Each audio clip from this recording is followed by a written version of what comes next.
주시는 하나님 말씀은 구약성경 역대상 16장 34절에서부터 36절까지 있는 말씀을 보도록 하겠습니다.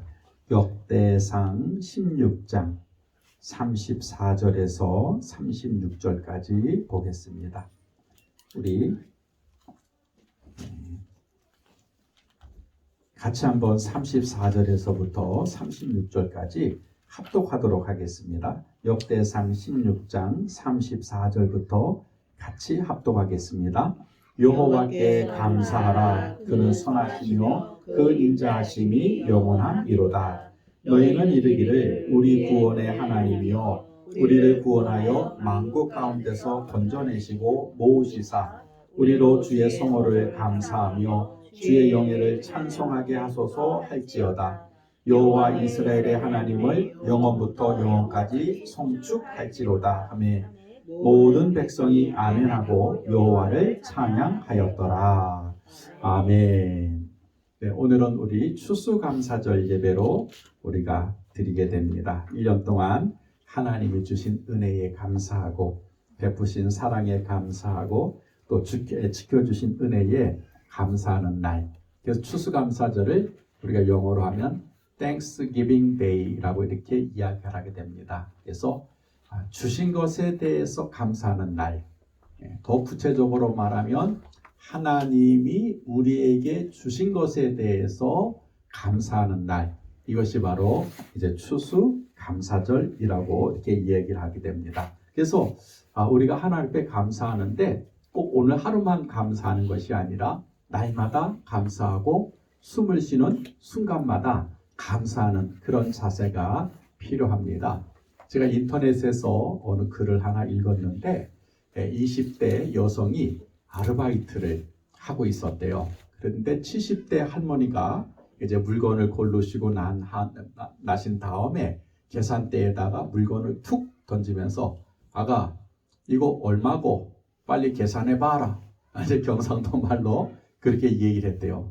그랬더니 20대 그 여성 알바생이 3만 원 어떻게 일시불로 해줄까? 그렇게 하니까 할머니가 갑자기 그 20대 젊은 손잡볼 때는 그런 아가씨가 반말을 하니까는 손짓 멈춰가지고 아무 말도 못하고 있었다.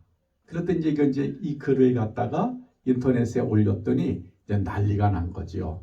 20대 그 젊은 알바생한테 너희 부모님이 만약에 그 할머니와 같은 경우가 됐으면 너는 기분이 좋겠니? 이제 거기서부터 시작해서 그래도 할머니가 아무리 어리다고 해서 반말하는 건 아니지. 여러 가지 이제 서로 이제 갑론을박이 이제 이루어졌다 그래요. 그런데 이 편의점이나 또 어떤 이런 식당에서 알바를 하는 요즘에 이제 MZ세대라 그러잖아요. 그 MZ세대 알바생들이 제일 싫어하는 손님이 누구냐? 반말하는 사람이래요.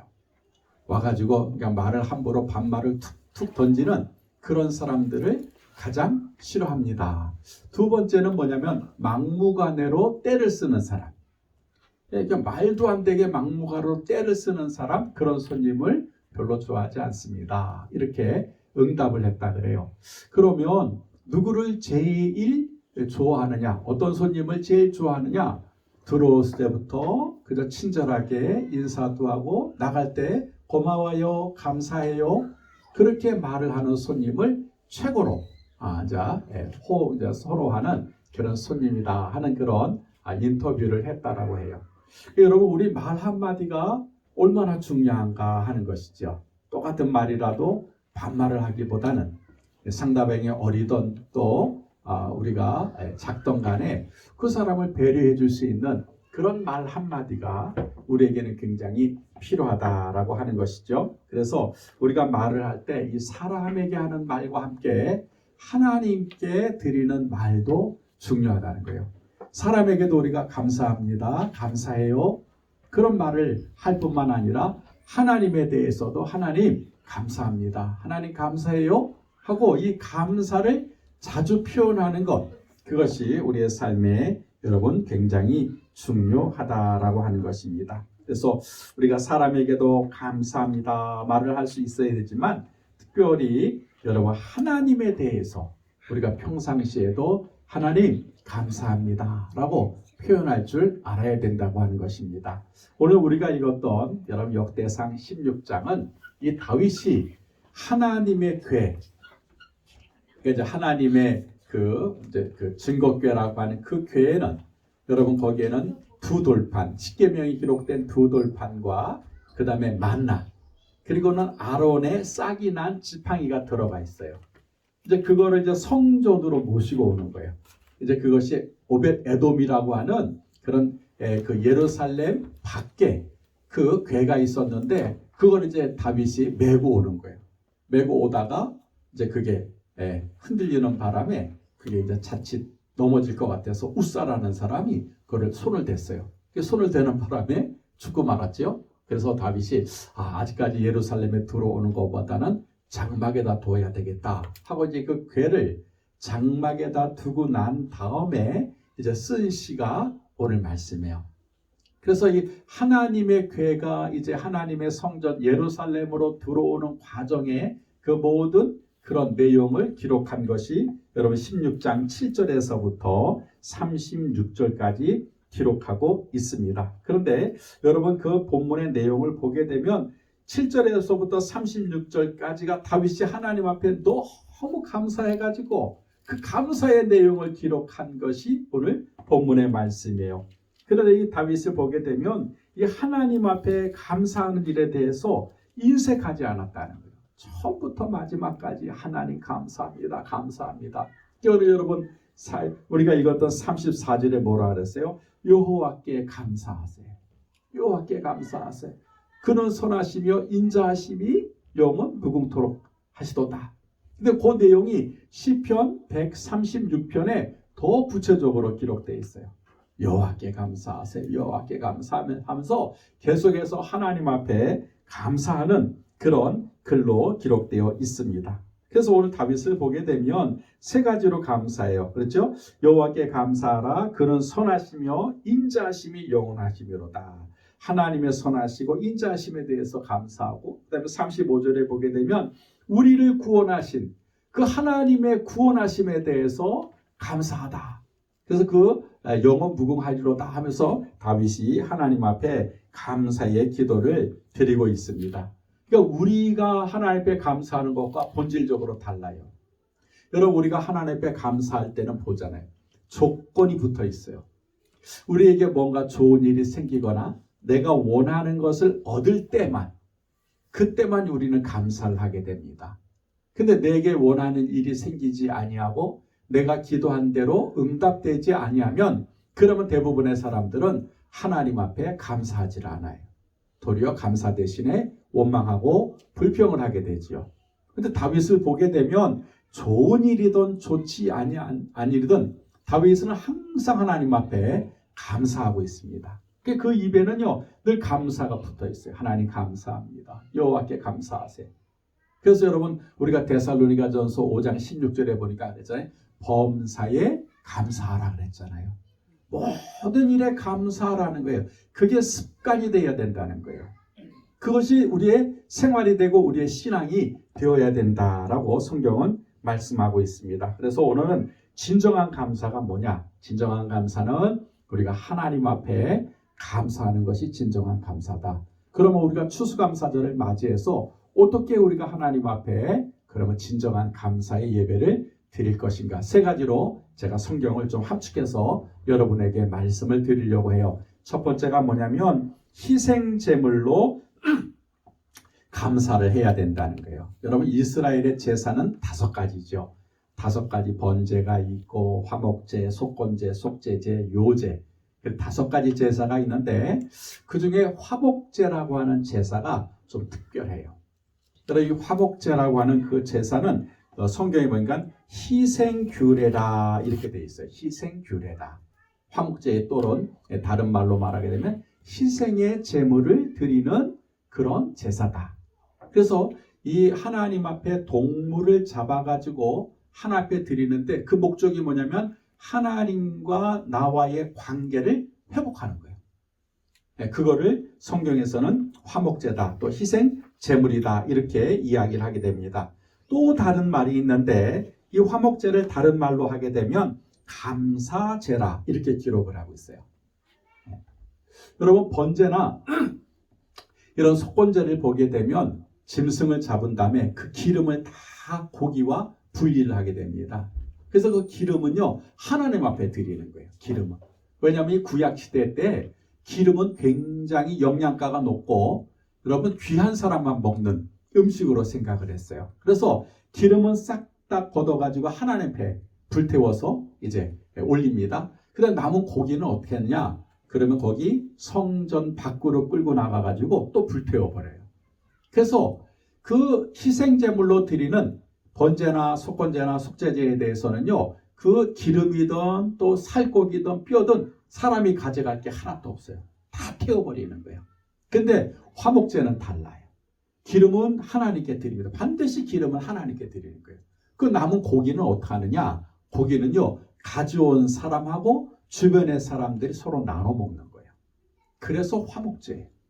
그래서 이 화목제의 목적은 뭐냐면 하나님 앞에 드리고 그 다음에는 사람과 함께 나눠 먹었다. 그래서 화목제를 희생제물 혹은 감사제다 이렇게 이야기를 하게 됩니다.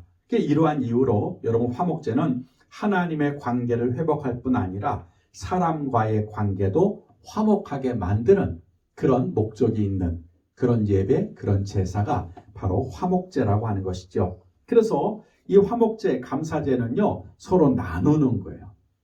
고기를 자기만 가져가는 것이 아니라 제사장과도 나누고 또 같이 왔던 그런 친지와 또 이웃들과도 함께 나누는 거예요.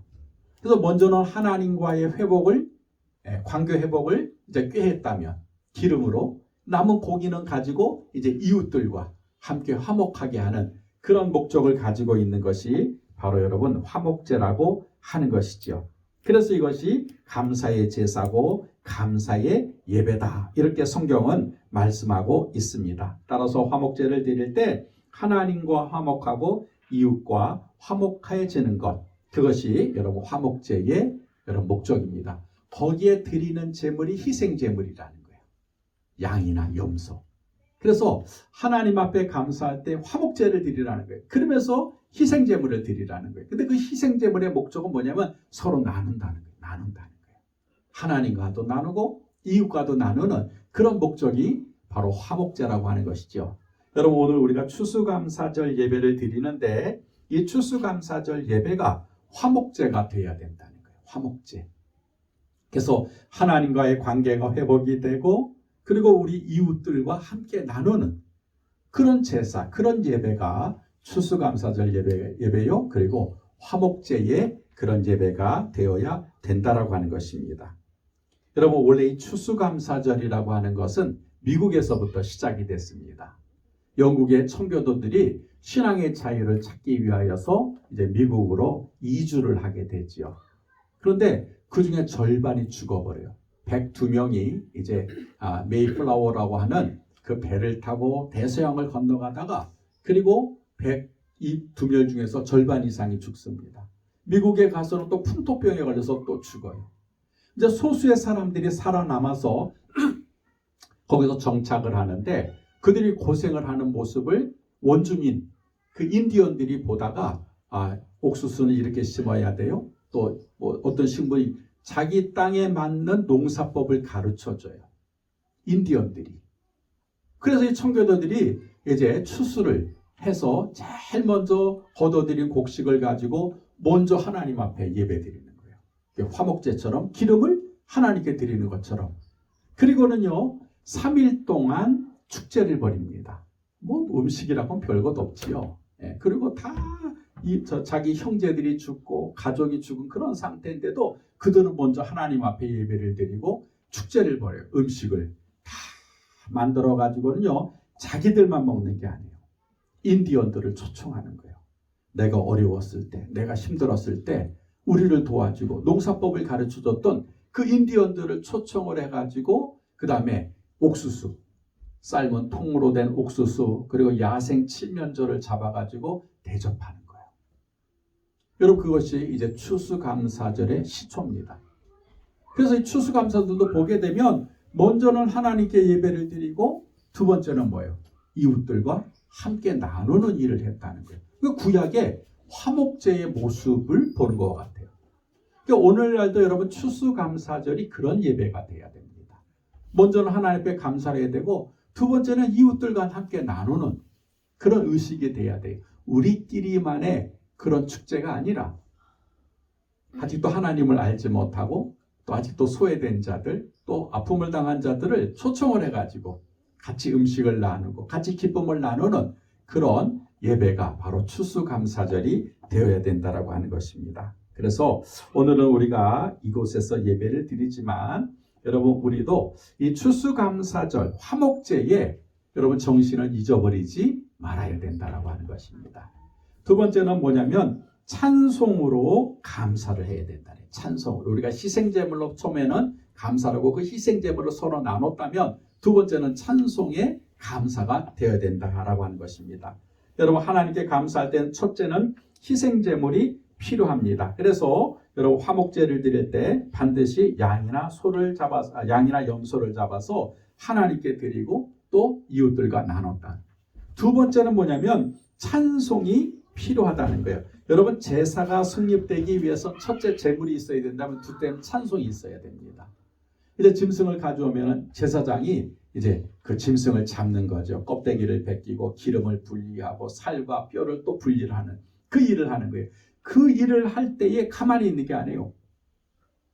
그 예식을 하는 그 중간에 여러분 그 짐승을 가져온 사람이나 또 주변에 있는 사람, 레위인이나 그런 사람들이 다 찬양을 하고 있는 거예요. 그냥 가만히 그 짐승을 잡는 것을 보고 있는 것이 아니라 그 짐승을 가져온 사람은 하나님 앞에 내가 받은 은혜를 감사하고 내가 지은 죄를 회개하면서 그걸 찬송하고 있는 거예요.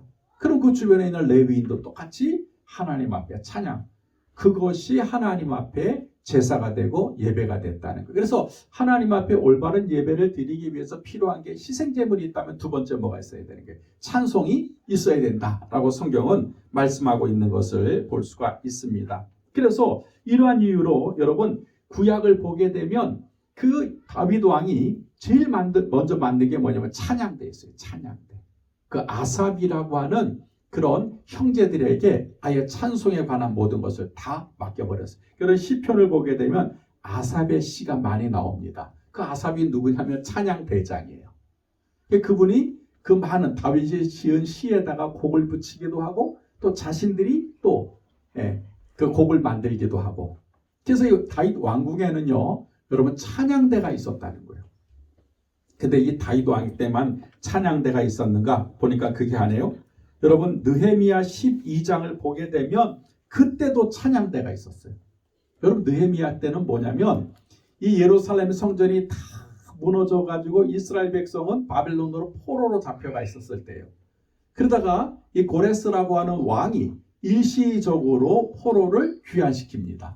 너희들 가가지고 또 무너진 성벽을 또 이렇게 다시 수축해라. 그래서 그때 이제 1대 선발진과 2대 선발진이 와가지고 그 무너진 예루살렘 성벽을 재건하는 일을 하게 됩니다. 그 성벽 재건이 다 끝나고 난 다음에 느헤미야 12장을 보게 되면 하나님 앞에 예배를 드려요. 근데 그 예배를 드리는데 성경을 보게 되니까 여러분 백성들을 모아서 제일 먼저 하는 게 뭐냐면 감사 찬송하는 자를 세워서 하나님께 감사했다라고 기록을 하고 있어요. 감사 찬송하는 자들을 세웠다는 거예요. 찬양대를 다시 복구시켰다 이 말이죠. 그래서 하나님 앞에 제일 먼저 한 게 뭐냐면 찬양으로 감사를 했다라고 성경은 기록을 하고 있습니다. 그랬더니 하나님이 크게 즐거워하셨다. 그게 느헤미야서의 기록이 되어 있어요. 제가 한번 읽어볼게요. 느헤미야서 12장 42절에 보니까 또 마아세야와 스마야와 엘르아살과 운시와 여호하난과 말기야와 엘람과 에셀이 함께 있으며 노래하는 자는 크게 찬송하였는데 그 감독은 에스라 히야라. 이날에 무리가 큰 제사를 드리고 심히 즐거워하였으니 이는 하나님이 크게 즐거워하게 하셨습니다. 부녀와 어린아이도 즐거워하였으므로 예루살렘이 즐거워하는 소리가 멀리 들렸느니라 라고 성경은 기록을 하고 있어요. 감사 찬송하는 자로 세워서 크게 찬송했다는 거예요. 그때 하나님이 그 모습을 보고 즐거워하셨다는 거예요. 그러니까 희생제물만 드린 것으로 하나님 즐거워하신 것이 아니고 희생제물과 함께 감사하는 찬양을 하니까 우리 하나님이 크게 즐거워하셨다. 이렇게 성경은 말씀을 하고 있습니다. 그래서 우리가 하나님 앞에 찬양하는 게 감사라는 거예요. 근데 그 찬양을 할 때도 그냥 찬양하는 게 아니라 오늘 성경에 보니까 크게 찬송했다는 거예요. 크게 찬송했다는 거예요. 여러분 우리가 정말 하나님께 감사하게 되면 조그만 목소리로 찬양하지 않잖아요. 큰 소리로 찬양하지 않습니까? 무너진 성벽을 재건하고 난 다음에 그게 너무 기뻤던 거예요. 너무 감사했던 거예요. 그래서 감사 찬양하는 자들이 크게 찬양을 하니까 하나님이 하늘에서 보고 크게 즐거워하셨다. 이게 느헤미야서 12장에 기록되어 있는 그런 말씀입니다. 그래서 우리가 하나님 앞에 찬양할 때 여러분 큰 소리로 찬양하는 것, 그것이 바로 우리가 하나님 앞에 드려야 될 감사라고 하는 것입니다. 여러분 기쁠 때 찬송이 있고 슬프거나 고통 가운데 있을 때 찬송이 있습니다. 여러분 우리가 기쁠 때 찬송하는 건 당연하지요. 근데 슬프거나 고난 가운데 있을 때 찬양한다는 거는요 결코 쉽지 않습니다. 근데 진정한 찬양은 뭐냐면 여러분 우리가 슬플 때, 고난이 올 때, 또 어떤 질병으로 고통을 받을 때 그때 찬양하는 거예요. 그때 찬양하는 거예요. 그 찬양을 하나님은 기뻐하십니다. 제가 오래전에 이제 한월산 기도원에 기도하러 올라갔는데 어느 강사, 이름도 모르는 강사 목사님이에요. 근데 그 강사 목사님이 딱 등단하자마자 찬양을 하는 거예요. 예수의 이름으로 나는 일어서리라. 그 찬양을 한 10번을 반복을 하시는 거예요. 근데 그 눈에는요 눈물이 막 빗물처럼 떨어지는. 그러면서 찬양이 끝난 다음에 그분이 자기가 이름 모를 병에 걸렸다는 거예요. 병원에 가도 병명이 나오질 않고 몸은 점점 수축해지고 그래서 더 이상 이제 일어날 기력이 없는 그런 상태에 있었을 때 하나님 내가 이제 끝났군요. 하나님 나를 이제 데려가시려고 하는군요. 좌절과 절망 가운데 있는데 그 사모님이 그러시더라는 거예요. 여보 어차피 이렇게 된 거 여기서 내가 신세 한탄하면 뭐 하겠어요. 우리 하나님 찬양이나 한번 해보자고요. 어차피 교회도 못 가는데 어차피 당신이 일어나지 못하는데 할 수 있는 게 있잖아요. 찬양해요. 같이 찬양해요. 그때 부른 찬양이 예수의 이름으로 나는 일어서리라 그 찬양이었대요. 그래서 목사님과 사모님이 눈물을 흘리면서 이제 그 찬양을 그냥 뭐 할 게 없으니까 매일매일 찬양하는데 그때 기적이 일어나더라는 거예요. 갑자기 몸에 힘이 들어오기 시작을 하고 다시 발목에 힘이 생겨서 앉게 되고 일어나게 되고 그리고 지금 자기가 이렇게 집회를 인도하기 위해서 한월산 기도원에 왔다는 거예요. 여러분 그 고난 중에 찬양할 때 하나님이 즐거워하셨다는 거예요. 그래서 기적을 일으키고 그 몸을 회복시켜 주셨다고 성경은 말씀하고 있습니다. 여러분 또 요나의 경우를 한번 보시자고요. 하나님 명령에 불순종해가지고 요나가 물고기 뱃속에 들어갔잖아요. 근데 요나서 2장을 보게 되면 요나가 하나님 앞에 원망하고 불평하지 않습니다. 뭐라고 기도하냐면 나는 감사하는 목소리로 주께 제사를 드리며 나의 소원을 주께 갖겠나이다. 구원은 하나님께로서 말미암나이다. 라고 하나님 앞에 감사를 하고 있더라고요. 어두침침한 캄캄한 죽음의 음침한 그 물고기 뱃속에서 요나가 제일 먼저 한 말이 뭐냐? 나는 하나님 앞에 감사하는 자가 되겠습니다. 그랬더니 하나님께서 물고기를 툭 쳐가지고 요나를 갖다가 이렇게 니느웨 바닷가에다가 뱉어내잖아요.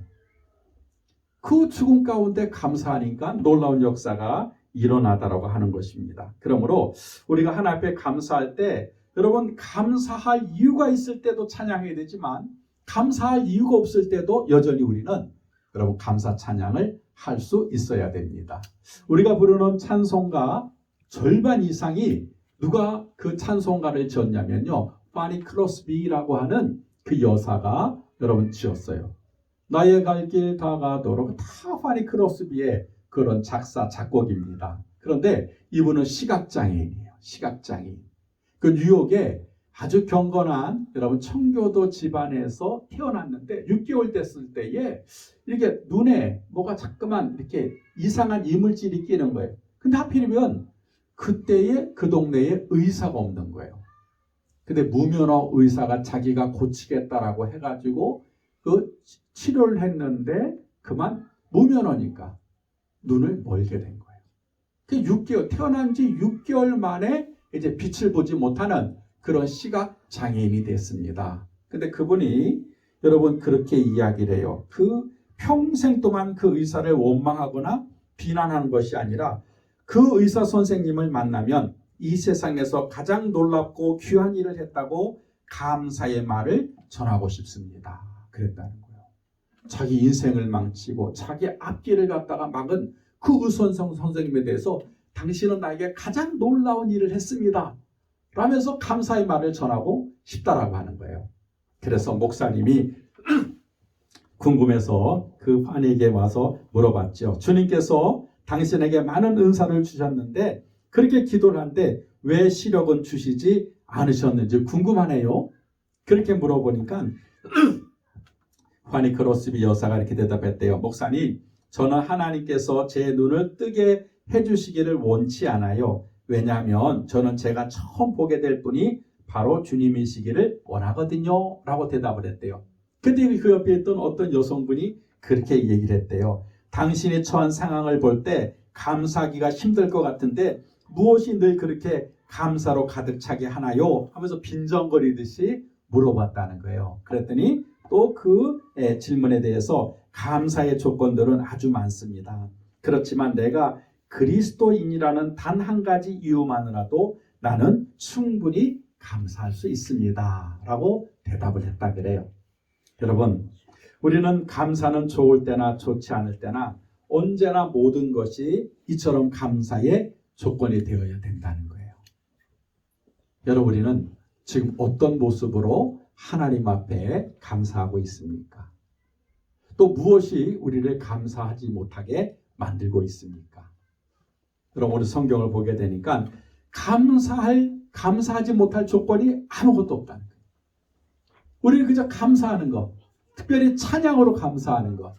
여러분, 그것을 우리를 통해서 하나님이 기뻐하신다고 성경은 말씀하고 있습니다. 그러므로 우리가 찬양으로 하나님 앞에 마음껏 감사할 수 있는 그런 우리 믿음의 성도가 되어야 될 줄 믿습니다. 마지막 세 번째로 보니까 제물로 감사 제물로 감사하라 그랬어요. 하나님 앞에 감사할 때 화목 제물이 있어야 되고 감사 찬송이 있어야 되고 세 번째는 하나님께 드릴 감사 제물이 있어야 돼요. 감사 제물. 다른 말이 있더라고요. 역대하 29장 31절에 보니까 이에 히스기야가 말하여 이르되 너희가 이제 스스로 몸을 깨끗게 하여 여호와께 드렸으니 마땅히 나와 제물과 감사 제물을 구별하고 있어요. 제물이 있고 감사 제물이 또 따로 있다는 거예요. 여호와의 전으로 가져오라 하니 회중이 제물과 감사 제물을 가져오되 무릇 마음에 원하는 자는 또한 번제물도 가져오니 회중이 가져온 번제물의 수요는 숫소가 70마리요 순양이 100마리요 어린 양이 200마리니 이는 다 여호와께 번제물로 드리는 것이며 또 구별하여 드린 소가 600마리요 양이 3000마리라 라고 기록을 하고 있어요. 그러니까 엄청나게 많은 제물로 하나님 앞에 가져왔다는 거예요. 그래서 성경을 보니까 너무 짐승이 많으니까 그 짐승을 잡을 제사장이 부족해서 레위 사람들도 와서 도왔더라 이렇게 성경은 기록을 하고 있습니다. 여러분, 하나님 앞에 감사 제물을 드려야 된다. 감사 제물. 감사 제물을 드리면서 감사하는 것이 중요하다. 이렇게 성경은 말씀하고 있습니다. 여러분, 이 성경을 보니까 감사 제물을 가져오는데 무릇 마음에 자원하는 자들이 가져왔다는 거예요. 그러니까 막 억지로 가져오고 인색하게 가져온 것이 아니라 하나님 앞에 감사 제물을 가져오는데 막 즐거워서 기뻐서 그리고 막 자원해서 내가 더 가져오겠습니다. 내가 더 하나님 앞에 드리겠습니다. 이런 모습으로 하나님 앞에 가져왔다. 이렇게 성경은 기록을 하고 있습니다. 이것이 여러분 하나님 앞에 드려야 될 감사 제물이라는 거예요. 이스라엘 백성들은 하나님 앞에 여러분 제물을 드릴 때 아끼지를 않았어요. 출애굽 사건을 보게 되면 급하게 애굽에서 이렇게 나오게 됩니다. 근데 하나님이 광야에서 성막을 만들라고 모세에게 지시를 하셔요. 아니 그 허허벌판 광야에서 뭘 가지고 성막을 짓냐 이 말이에요. 모세가 이제 백성들 앞에 선포하는 거예요. 하나님이 우리에게 이 광야에서 성막을 지으라고 합니다. 근데 설계도를 쫙 보여주는 거예요. 근데 거기에 뭐 금도 필요하고 은도 필요하고 그다음에 뭐 가죽도 필요하고 필요한 게 보통 많은 게 아니에요. 성경을 보니까 그 말을 듣고 이스라엘 백성이 크게 기뻐하여 자신이 가지고 있는 것을 하나님 앞에 드리는데 너무 많이 드리는 거예요. 그러니까는 이제 오홀리압과 부살렐이라고 하는 사람이 성막을 만든 사람이었었는데, 아이 모세요, 너무 많아가지고 이것도 충분히 쓰고도 남습니다. 이제 그만 가져오라고 하세요. 그래서 모세가 다시 백성들에게 이제 성막을 만들 모든 것이 넘쳤으니 그만 가져와라. 여러분 그게 상상이 됩니까? 애굽에서 나온 사람들이 뭐가 있겠어요? 근데 하나님의 성막을 만든다라고 하니까 있는 거 없는 거 다 가져온 거예요. 그것도 기쁜 마음으로, 자원하는 마음으로. 그렇게 지어진 것이 여러분 성막이었어요. 예루살렘 성전을 지을 때도 마찬가지였습니다. 여러분 그러니까 이 자원하는 마음이라고 하는 것이 얼마나 중요한지 몰라요? 또 오늘 우리가 읽었던 여러분 역대하 29장도 보십시오. 히스기야 왕이 하나님 앞에 감사의 예물을 좀 가져와라. 그랬더니 백성들이 즐거워해서 자원하는 마음으로 엄청나게 가져왔더니 제사장들이 다 그 짐승을 잡지 못할 정도가 됐다는 거예요.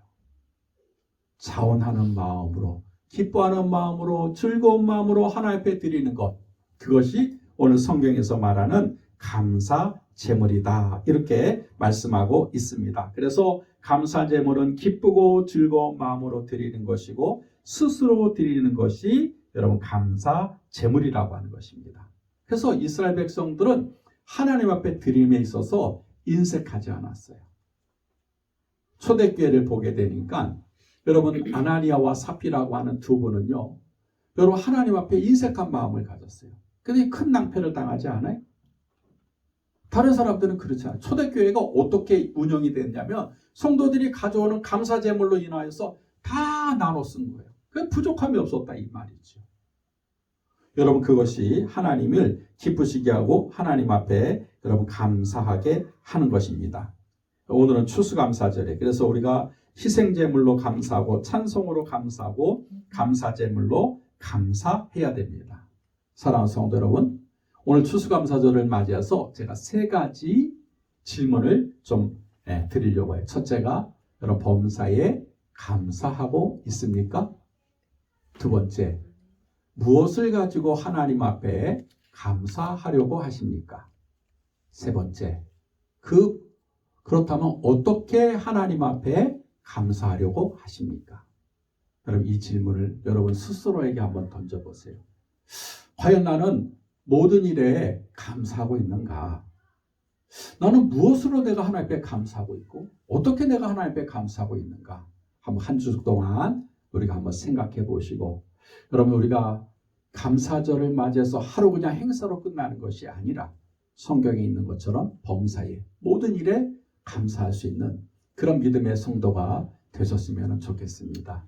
오늘 우리가 비록 이렇게 임시 거처에서 추수감사절 이렇게 예배를 드리고 있지만 우리가 앞으로 새로운 하나님이 예배한 처소에서 우리가 정식으로 예배를 드리는 그 모습을 바라보면서 감사할 수 있어야 돼요. 그리고 그날이 속히 오게 해달라고 또 우리가 하나님 앞에 여러분 찬송해야 될 줄 믿습니다. 그래서 오늘은 우리가 추수감사절 예배를 통해서 여호와께 감사하라. 다윗이 그렇게 하나님 앞에 감사를 고백했던 것처럼 우리도 하나님 앞에 감사할 수 있는 그런 무르익고 성숙한 우리 한마음께 성도들이 다 되시기를 주님의 이름으로 축복합니다.